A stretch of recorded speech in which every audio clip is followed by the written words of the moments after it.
Hello everyone, ఇవాళ మీకు కరేపాకు రైస్ చూపిస్తానండి. బాక్స్లోకి బెస్ట్.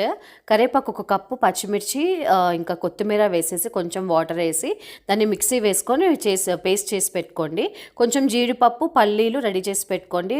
పెన్నంలో ఇవన్నీ ఎండుమిర్చి ఒక 4, పల్లీలు, జీడిపప్పు, కొంచెం నెయ్యి వేసి కరేపాకు వేసేసి బాగా ఫ్రై చేసుకున్నాక ఈ పేస్ట్ మొత్తం అందులో వేసేసుకొని పచ్చివాసన పోయే వరకు మనం దాన్ని బాగా మంచిగా ఫ్రై చేసుకోవాలి. ప్యాన్లో కొంచెం పసుపు వేసేసి మనము ఇంకా రైస్ అందులో కలిపేసుకోవడమేనండి.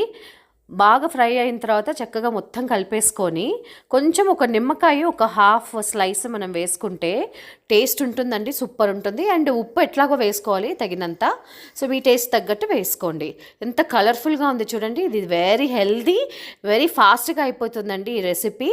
So subscribe to my channel. You will enjoy this recipe అండి. బాక్స్లోకి బెస్ట్.